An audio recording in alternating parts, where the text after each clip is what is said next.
Good morning दोस्तों। अभी हम लोग यूपीएससी पीआरटी के लिए प्रिपरेशन करेंगे, जीएस के लिए, जो कि जिसमें से आधुनिक बिहार के क्वेश्चंस और आधुनिक इतिहास बहुत अधिक क्वेश्चन इससे पूछे गए थे। तो चलिए आइए स्टार्ट करते हैं आज का अपना सेशन। और हाँ, अगर आपको ये चैनल अच्छा लगे क्वेश्चन की दृष्टि से तो इस चैनल को लाइक करें, शेयर करें, सब्सक्राइब करें। तो लेट्स स्टार्ट। असहयोग आंदोलन के दौरान किसने पटना कॉलेज छोड़ा जबकि उसकी परीक्षा के केवल 20 दिन ही बचे थे? तो आंसर हो जाएगा जयप्रकाश नारायण। बिहार के सारण के सिताब दियारा में जन्मे स्वतंत्रता सेनानी जयप्रकाश नारायण ने असहयोग आंदोलन के दौरान पटना कॉलेज छोड़ा। फिर से सुन लीजिए, बिहार के सारण के सिताब दियारा में जन्मे। अगर आपसे पूछा जाएगा जयप्रकाश नारायण कहाँ जन्मे थे, तो बिहार के सारण जिले के सिताब दियारा में जन्मे थे। इन्होंने असहयोग आंदोलन के दौरान पटना कॉलेज छोड़ दिया था जबकि उनकी परीक्षा के केवल 20 दिन ही बचे थे। इसके पश्चात उन्होंने कांग्रेस द्वारा संचालित बिहार विद्यापीठ में प्रवेश लिया था। अगला प्रश्न है हमारा, 1921 के मोपला आंदोलन की जो शाखा थी वो कौन सी थी? तो आंसर हो जाएगा खिलाफत आंदोलन की। केरल प्रांत के मालाबार जिले के मोपला काश्तकारों के आंदोलन मुख्यतः लगान व बेदखली को लेकर थे। केरल प्रांत के मालाबार जिले के मोपला काश्तकारों के आंदोलन मुख्यतः लगान व बेदखली को लेकर थे। जमींदार जब चाहते थे उन्हें भूमि से बेदखल कर देते और जब चाहते मनमाना लगान वसूलते। खिलाफत आंदोलन भी अपनी जड़ें जमाता जा रहा था। हालात ये हो गए कि खिलाफत आंदोलन एवं काश्तकारों की बैठक में फर्क करना मुश्किल हो गया। इस तरह दोनों आंदोलन एक दूसरे में समा गए। अगला प्रश्न है हमारा, 1920 और 1922 के असहयोग आंदोलन के दौरान बिहार में प्रचलित मान्यताओं में से यह थी कि उनकी जीत होगी क्योंकि गांधी को अंग्रेज़ों को हराने का तरीका पता था। गांधी जी ने वर्ष 1918 में गुजरात के अहमदाबाद में मिल मजदूरों की हड़ताल का सफल नेतृत्व किया और वर्ष 1920 में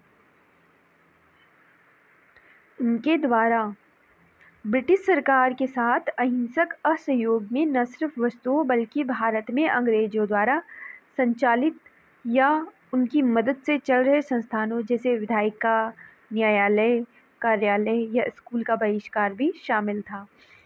इस कार्यक्रम ने देश में जोश फूंक दिया और विदेशी शासन का फंदा काट दिया। गांधी जी ने हिंदुओं और मुसलमानों को भी एक साथ मंच पर ला दिया। गांधी जी का एक महामानव के रूप में उदय, उनके कृत्यों के फलस्वरूप अंग्रेजी शासकों में भय उत्पन्न होने के कारण बिहार के लोगों में विश्वास था कि हमारी जीत होगी क्योंकि गांधी जी को अंग्रेज़ों को हराने का तरीका मालूम था। गांधी जी ने रचनात्मक कार्यों के जरिए अन्य भारतीय नेताओं के मुकाबले गाँवों में निवास करने वाली देश की 90% जनता के बहुत अधिक निकट आ गए। इस प्रकार गाँव में रहने वाली करोड़ों की आबादी में जागृति पैदा कर दी और स्वराज की मांग को मध्यम वर्गीय आंदोलन के स्तर से उठाकर देशव्यापी अदम्य जन आंदोलन का रूप दे दिया। अगला प्रश्न है हमारा, साराबंदी आंदोलन 1922 किसके नेतृत्व में प्रारंभ हुआ? तो साराबंदी आंदोलन 1922 में सरदार वल्लभ भाई पटेल के नेतृत्व में प्रारंभ हुआ। गुजरात के सूरत जिले में स्थित बारदोली वर्ष 1928 के बाद राजनीतिक गतिविधियों का केंद्र बन गया था। बारदोली के मेड़ता बंधुओं कल्याण जी और कुंवर जी तथा दयाल जी देसाई ने किसानों के समर्थन में वर्ष 1928 से आंदोलन चलाया। बाद में इसका नेतृत्व सरदार वल्लभ भाई पटेल ने किया। सबसे पहले किसने चलाया था? मेड़ता बंधुओं ने, कल्याण जी और कुंवर जी ने, तथा दयाल जी देसाई ने किसानों के समर्थन में वर्ष 1928 में आंदोलन चलाया था। बाद में इसका नेतृत्व सरदार वल्लभ भाई पटेल ने किया। पटेल के नेतृत्व में ही 1928 में कोई कर नहीं साराबंदी आंदोलन चलाया गया। ज्ञातव्य है कि कर न अदायगी का आंदोलन गांधी जी ने असहयोग आंदोलन के दौरान वर्ष 1922 में बारदोली से चलाने का विचार बनाया था, लेकिन चौरा-चौरी घटना के कारण यह योजना स्थगित कर दी गई। बिहार लोक सेवा आयोग ने त्रुटिवश ताराबंदी आंदोलन कर न अदायगी की तिथि वर्ष 1928 के स्थान पर 1922 लिखा है, जो कि गलत है। अगला प्रश्न है 1921 का मोपला विद्रोह कहाँ हुआ? तो केरल में मोपला विद्रोह हुआ था 1921 में केरल में। मोपला विद्रोह केरल के माराबाल क्षेत्र में वर्ष 1921 में हुआ था। यहाँ पर काश्तकार अधिकतर बटाईदार मुसलमान थे तथा जमींदार अधिकतर हिंदू थे। आंदोलन जमींदारों के शोषण के खिलाफ था। मोपला विद्रोह किसके लिए था? जमींदारों के शोषण के खिलाफ। अगला प्रश्न है किस घटना के कारण गांधी जी ने असहयोग आंदोलन वापस लिया, नॉन कॉपरेशन मूवमेंट को रिटर्न कर दिया? तो वो है चौरा-चौरी कांड। 4 फरवरी 1922 को हुए चौरा-चौरी कांड से क्षुब्ध होकर महात्मा गांधी ने असहयोग आंदोलन वापस ले लिया। 12 फरवरी 1922 को बारदोली में हुई कांग्रेस की बैठक में आंदोलन को स्थगित करने का निर्णय लिया गया। आंदोलन समाप्त करने के अपने निर्णय के बारे में गांधी जी ने यंग इंडिया में लिखा है कि आंदोलन हिंसक होने से बचाने के लिए मैं हर एक अपमान, हर एक यंत्रणा, पूर्ण बहिष्कार, यहाँ तक कि मौत भी सहने को तैयार हूँ। अगला प्रश्न है हमारा असहयोग आंदोलन के स्थगन संबंधी घटनाओं का सही क्रम इंगित करें। पहले क्या हुआ था? तो आंसर हो जाएगा सबसे पहले चौरा-चौरी में पुलिस गोली कांड हुआ था। फिर उग्र भीड़ द्वारा पुलिस थाने को जलाया गया था। फिर गांधी जी द्वारा आंदोलन का स्थगन किया गया। इसके बाद गांधी जी की गिरफ्तारी हुई। 4 फरवरी 1922 को चौरा-चौरी में अंग्रेज और खिलाफत का एक जुलूस निकला।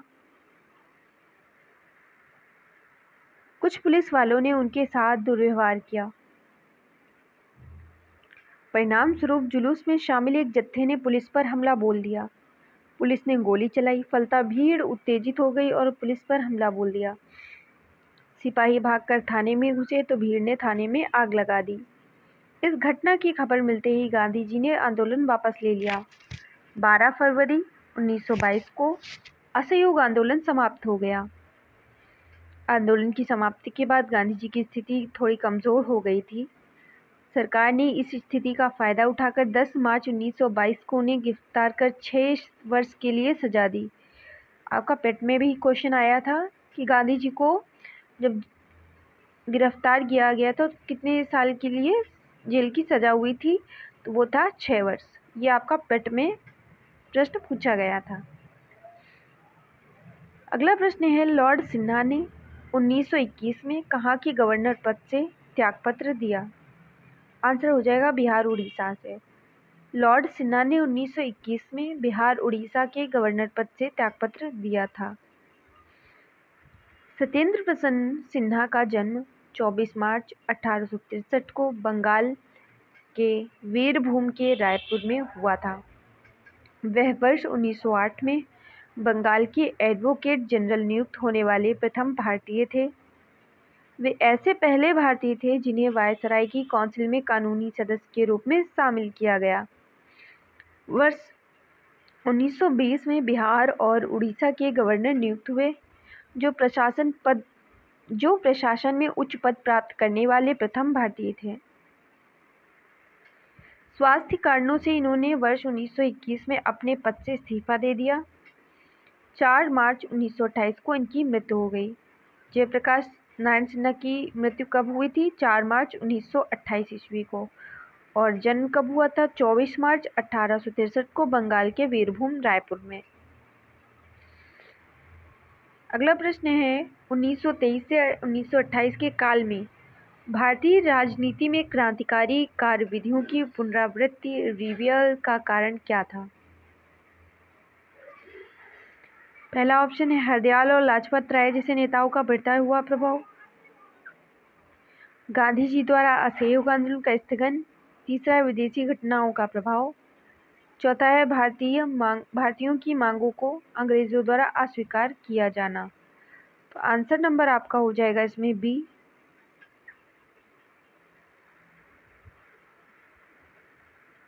गांधी जी द्वारा असहयोग आंदोलन का स्थगन। 1922 के बाद असहयोग आंदोलन के स्थगन और देश में किसी भी प्रकार की राजनीतिक गतिविधि के अभाव से बहुत से क्षमतावान राष्ट्रवादी युवाओं का मोहभंग हो गया। ये युवा गांधी जी के नेतृत्व और अहिंसात्मक संघर्ष की दृष्टि से भी असंतुष्ट थे। ये रूस, चीन, आयरलैंड, तुर्की, मिस्र आदि में कहीं भी होने वाले क्रांतिकारी आंदोलन और विद्रोह से अनुप्राणित होकर हिंसात्मक माध्यम से ब्रिटिश शासन को उखाड़ फेंकने के लिए प्रयासरत थे। इस कारण यह काल भारतीय राजनीति में क्रांतिकारी गतिविधियों की पुनरावृत्ति का काल माना जाता है। अगला प्रश्न है हमारा, स्वराज दल की स्थापना असफलता के बाद हुई। किसकी असफलता के बाद? असहयोग आंदोलन की असफलता के बाद स्वराज दल की स्थापना हुई। असहयोग आंदोलन की असफलता के बाद स्वराज पार्टी कांग्रेस खिलाफत स्वराज पार्टी का गठन जनवरी 1923 में सी आर दास और मोतीलाल नेहरू ने किया।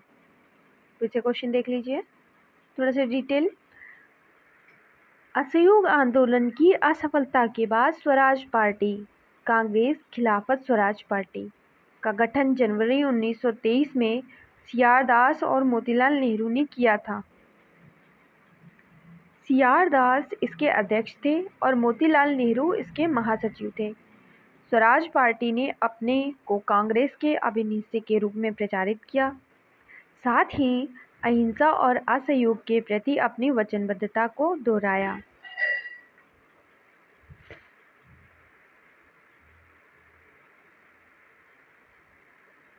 इसी से हमारा अगला प्रश्न बनता है, स्वराज दल की स्थापना किसने की? तो अभी आपने पढ़ा चित्तरंजन दास एवं मोतीलाल नेहरू ने की। अगला प्रश्न है हमारा, 1923 में स्वराज पार्टी का गठन किसने किया? तो सी आर दास व मोतीलाल नेहरू ने 1923 में स्वराज पार्टी का गठन किया। अगला प्रश्न है, स्वराज पार्टी का गठन किसकी असफलता के बाद हुआ? तो असहयोग आंदोलन की असफलता के बाद। अगला प्रश्न है, 1922 में गया के इंडियन नेशनल कांग्रेस के अधिवेशन के अध्यक्ष कौन थे? तो आंसर हो जाएगा चित्तरंजन दास। 1922 में गया के इंडियन नेशनल कांग्रेस के अधिवेशन के अध्यक्ष कौन थे? चित्तरंजन दास थे। वर्ष 1922 में जेल से छूटने के बाद चित्तरंजन दास को गया में कांग्रेस सम्मेलन का निर्वाचित अध्यक्ष घोषित किया गया। असहयोग आंदोलन की समाप्ति के बाद देशबंधु ने यानी चित्तरंजन दास ने सभा प्रवेश कार्यक्रम के जरिए जैसे सभाओं के भीतर से असहयोग भारतीय राजनीति को नया आयाम देने का प्रयास किया, परंतु सी राजगोपालाचारी, वल्लभ भाई Patel, doctor Rajendra Prasad, N G रंगा, अयंगकर आदि नेताओं ने परिषद में प्रवेश करने की नीति का विरोध किया। इस अधिवेशन में काउंसिल में प्रवेश न लेने का प्रस्ताव पारित हुआ। फलस्वरूप चित्तरंजन दास ने त्यागपत्र दे दिया। इसके उपरांत उन्होंने कांग्रेस के भीतर से स्वराज पार्टी की स्थापना की।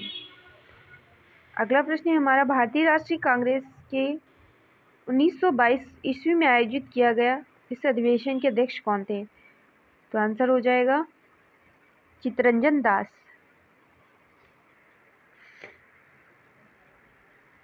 अगला प्रश्न है हमारा, अतः सदैव सहमति के साथ और अक्सर वाणिज्य मंडल के निर्देशों पर भारत सरकार चलती है और इसे व्हाइट मैन्स बर्डन कहा जाता है।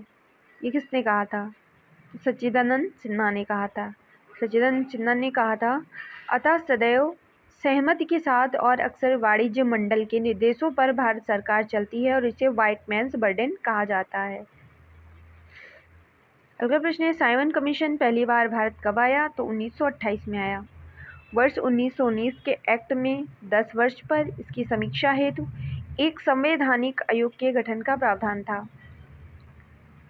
वर्ष 1919 के एक्ट में 10 वर्ष पर इसकी समीक्षा हेतु एक संवैधानिक आयोग के गठन का प्रावधान था, मतलब 10 वर्ष पर इसकी समीक्षा होगी। आयोग को यह देखना था कि यह अधिनियम व्यवहार में कहाँ तक सफल रहा तथा उत्तरदायी शासन की दिशा में कहाँ तक प्रगति करने की स्थिति में है। लेकिन ब्रिटेन की कंजर्वेटिव सरकार ने इसकी समीक्षा के लिए 2 वर्ष पहले 1927 में ही साइमन कमीशन की नियुक्ति कर दी। सर जॉन साइमन की अध्यक्षता में गठित इस कमीशन में कुल 7 सदस्य थे। साइमन कमीशन में टोटल कितने सदस्य थे? 7। चूंकि इसमें सभी सदस्य अंग्रेज थे, इसलिए कांग्रेसियों ने इसे श्वेत कमीशन कहकर विरोध किया। साइमन कमीशन 3 फरवरी 1928 को बंबई पहुंचा था। अगला प्रश्न है, नेहरू रिपोर्ट किसकी अध्यक्षता में एक कमेटी द्वारा तैयार किया गया था और इसका विषय क्या था? तो आंसर हो जाएगा नेहरू रिपोर्ट मोतीलाल नेहरू और भारत में संवैधानिक व्यवस्थाएं। नेहरू रिपोर्ट मोतीलाल नेहरू की अध्यक्षता में एक कमेटी द्वारा तैयार किया गया था और इसका विषय था भारत में संवैधानिक व्यवस्थाएं। साइमन आयोग को नियुक्त करने वाले अनुदार पंथी राज्य सचिव लॉर्ड बिरकेनहेड के अनुसार भारतीय लोग संवैधानिक सुधार के लिए ठोस प्रस्ताव बनाने में असमर्थ थे। उन्होंने कहा कि भारतीय ऐसा संविधान बनाने में असमर्थ हैं जिसको सभी भारतीयों का व्यापक राजनीतिक समर्थन प्राप्त हो। इस चुनौती को भारतीयों द्वारा स्वीकार किया गया और एक योजना को अंतिम रूप देने के लिए फरवरी, मई और अगस्त 1928 में सर्वदलीय अधिवेशन आयोजित किए गए। मोतीलाल नेहरू की अध्यक्षता में 8 सदस्यीय समिति ने अगस्त 1928 में प्रस्तावित संविधान का प्रारूप प्रस्तुत किया। इसको मोतीलाल नेहरू के नाम पर नेहरू रिपोर्ट नाम से बाद में जाना गया। मोतीलाल नेहरू ही इस रिपोर्ट के लेखक थे। इसमें सांप्रदायिक आधार पर अलग निर्वाचन मंडल की मांग को अस्वीकार किया गया था। इस रिपोर्ट में डोमिनियन स्टेट्स की मांग की गई थी। इनके अतिरिक्त अन्य सिफारिश की गई थी, जैसे सब वयस्कों के लिए मताधिकार, महिलाओं के लिए समान अधिकार, यूनियन संगठन बनाने की स्वतंत्रता और धर्म का हर प्रकार से राज्य से पृथक्करण। अगला प्रश्न है, पूर्ण स्वराज का प्रस्ताव लाहौर कांग्रेस में कब पारित किया गया? पूर्ण स्वराज का प्रस्ताव लाहौर कांग्रेस में पारित किया गया 1929 में। कांग्रेस के कलकत्ता अधिवेशन में ब्रिटिश सरकार को यह अल्टीमेटम दिया गया कि वह वर्ष के अंत में नेहरू रिपोर्ट स्वीकार कर लें या कांग्रेस द्वारा प्रारंभ किए जाने वाले जन आंदोलन का सामना करें। निर्धारित समय सीमा में सरकार द्वारा कोई निश्चित उत्तर न मिलने की स्थिति में दिसंबर 1929 में पंडित जवाहरलाल नेहरू की अध्यक्षता में कांग्रेस का ऐतिहासिक लाहौर अधिवेशन हुआ, जिसमें पंडित जवाहरलाल नेहरू ने पूर्ण स्वराज का लक्ष्य घोषित किया।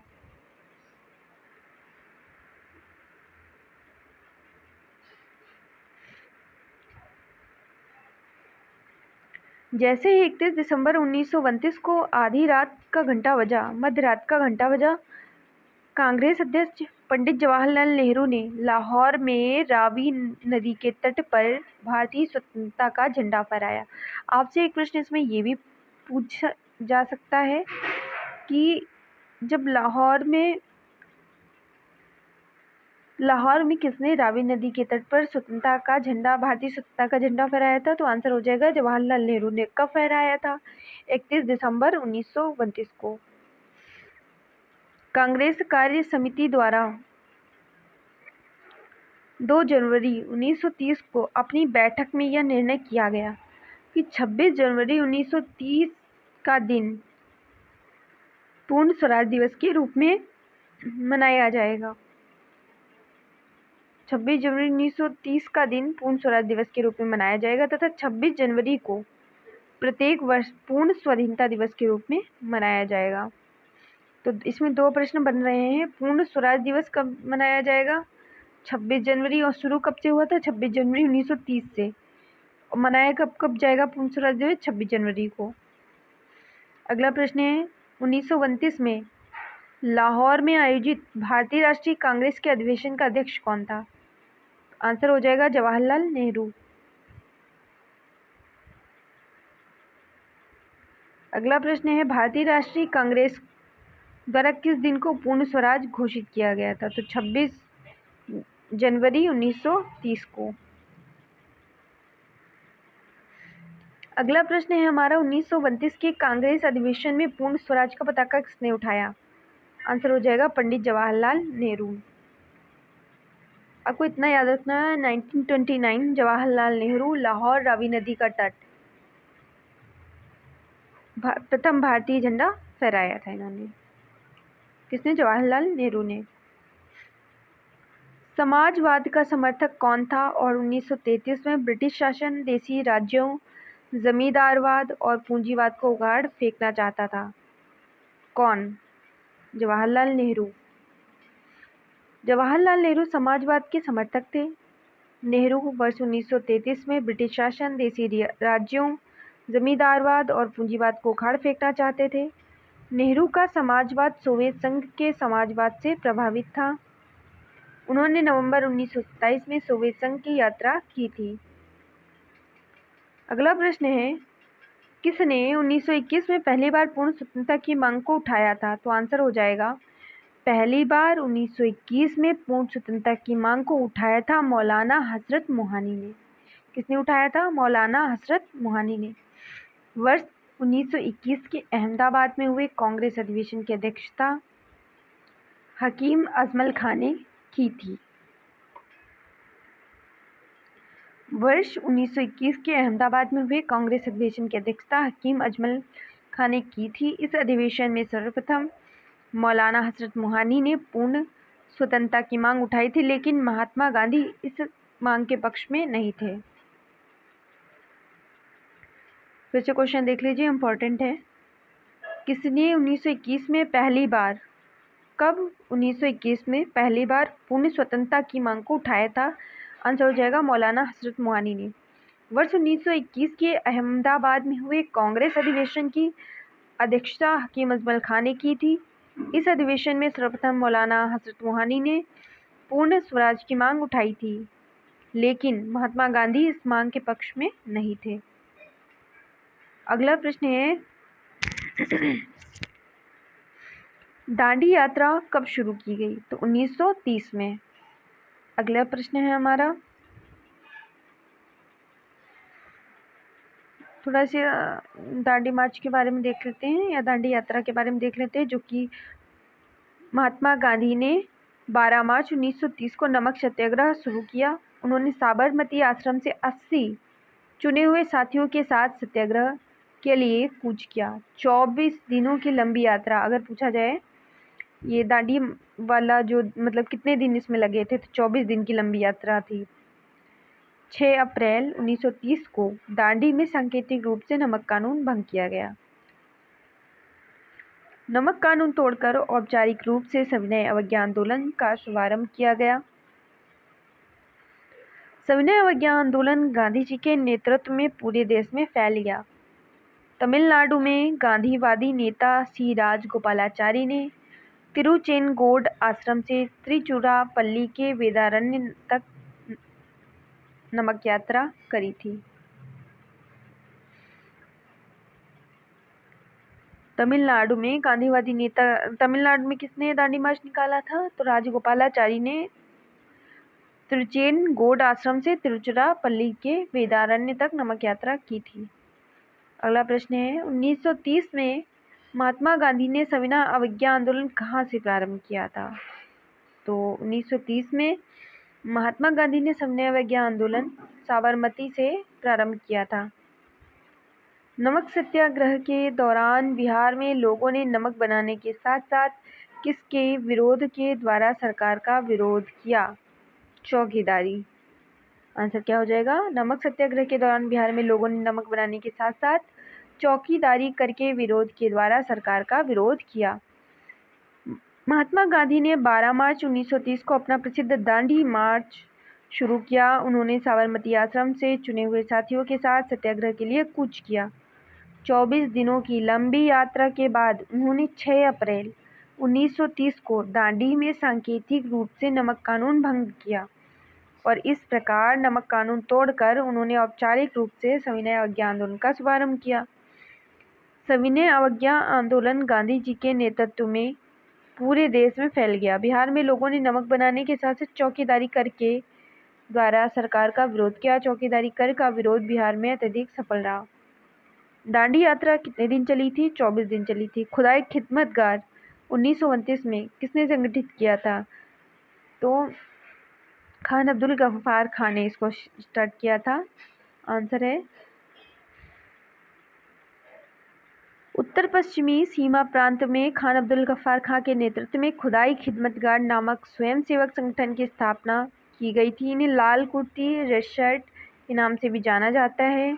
लाल कुर्ती संगठन ने पठानों की राष्ट्रीय एकता का नारा बुलंद किया और अंग्रेज़ों से स्वतंत्रता के लिए ब्रिटिश उपनिवेशवाद के विरुद्ध आंदोलन संगठित किया तथा श्रमजीवियों की हालत में सुधार की मांग की। ध्यातव्य है कि जब अन्य प्रांतों में मुसलमान स्वयं को सत्याग्रह आंदोलन से अलग रख रहे थे, उत्तर पश्चिम सीमा प्रांत के मुसलमानों ने खान अब्दुल गफ्फार के नेतृत्व में सविनय अवज्ञा आंदोलन में एक महत्वपूर्ण भूमिका निभाई थी। अगला प्रश्न है, बेगूसराय की चौकीदारी के विरुद्ध आंदोलन एक हिस्सा था सविनय अवज्ञा आंदोलन का। दिसंबर 1930 में सविनय अवज्ञा आंदोलन के दौरान उत्तरी बिहार के सारण जिले में बिहोट नामक स्थान पर चौकीदारी टैक्स के विरोध में प्रदर्शन हुआ और प्रदर्शनकारियों ने बंदूक से 27 बार छर्रे दागे जाने की परवाह नहीं की। अगले महीने बेगूसराय मुंगेर जिला में स्वतंत्रता दिवस के लिए एकत्रित भीड़ में भारी संख्या में ग्रामवासी आकर सम्मिलित हो गए और उपमंडल अधिकारी को एक गड्ढे में खदेड़ दिया। 146 बार गोलीबारी किए जाने के बाद ही वे विसर्जित हुए।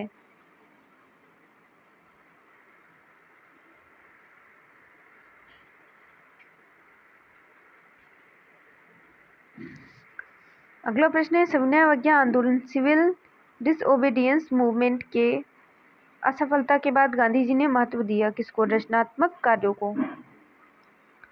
सविनय अवज्ञा आंदोलन की असफलता के बाद गांधी जी ने रचनात्मक कार्य को महत्व दिया।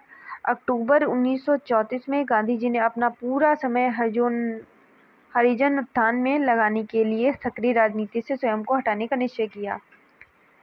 सितंबर 1932 में गांधी जी ने हरिजन कल्याण हेतु अखिल भारतीय छुआछूत विरोधी लीग की स्थापना की। हरिजन नामक साप्ताहिक पत्र का प्रकाशन किया। अगला प्रश्न है हमारा, निम्नलिखित में से किस भारतीय नेता ने लंदन में प्रथम गोलमेज कॉन्फ्रेंस में भाग लिया? तो आंसर हो जाएगा मौलाना मोहम्मद अली ने। मौलाना मोहम्मद अली ने भारतीय नेता ने लंदन में प्रथम गोलमेज कॉन्फ्रेंस में भाग लिया। मई 1930 को साइमन कमीशन की रिपोर्ट प्रकाशित हुई। राजनीतिक संगठनों के कमीशन की सिफारिश को अस्वीकार कर दिया। कांग्रेस के प्रमुख नेता जेल में थे। ब्रिटिश सरकार ने निराशा एवं असंतोष के वातावरण में नवंबर 1930 में लंदन में प्रथम गोलमेज सम्मेलन बुलाया। सम्मेलन में कुल 89 प्रतिनिधियों ने भाग लिया, लेकिन कांग्रेस ने भाग नहीं लिया। भाग लेने वालों में प्रमुख थे तेज बहादुर सप्रू, श्रीनिवास शास्त्री, मोहम्मद अली, मोहम्मद शफी, आगा खां, फजलुल हक, मोहम्मद अली जिन्ना, होमी मोदी, M.R. जयकर, मुंजे, भीमराव अम्बेडकर तथा सुंदर सिंह मजीठिया आदि। तीनों गोलमेज सम्मेलनों में किसने भाग लिया? तो आंसर हो जाएगा B.R. अम्बेडकर।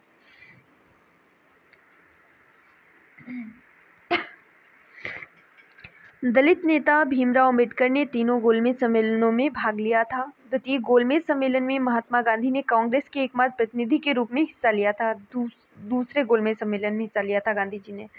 इनके अलावा सरोजनी नायडू, मदन मोहन मालवीय ने भी इस सम्मेलन में भाग लिया था। अगला प्रश्न है, गांधी इरविन समझौता कब हुआ? 1931 में हुआ। गांधी इरविन समझौता 5 मार्च 1931 को संपन्न हुआ। इस समझौते के अनुसार गांधी जी के नेतृत्व में कांग्रेस सविनय अवज्ञा आंदोलन स्थगित करने के लिए तैयार हो गई। सभी युद्धबंदियों जिनके विरुद्ध हिंसा का आरोप नहीं था उनको रिहा करने का आदेश दिया गया। विदेशी कपड़ों और शराब की दुकानों पर शांतिपूर्ण धरना देने का अधिकार प्राप्त हुआ। समुद्र तटीय प्रदेशों में बिना नमक कर दिए नमक बनाने की अनुमति प्राप्त की हुई। कांग्रेस द्वितीय गोलमेज सम्मेलन में भाग लेने के लिए तैयार हो गई, लेकिन इस समझौते ने जनता को निराश किया क्योंकि भगत सिंह, सुखदेव और राजगुरु को फांसी न दिए जाने की जनता की मांग को इसमें सम्मिलित नहीं किया गया था। निम्न में से कौन गोलमेज सम्मेलन 1932 में हुआ? तो आंसर हो जाएगा तीसरा गोलमेज सम्मेलन, क्योंकि 30 से स्टार्ट हो 30, 31, 32 3 साल चला था। तो प्रथम गोलमेज सम्मेलन 12 नवंबर 1930 से 13 जनवरी 1931 तक चला था, लंदन में हुआ था। जिसमें भारतीय उदारवादी दल, मुस्लिम लीग, हिंदू महासभा, दलित वर्ग, व्यापारी वर्ग तथा रजवाड़ों के प्रतिनिधियों ने भाग लिया, लेकिन इसमें कांग्रेस सम्मिलित नहीं हुई थी।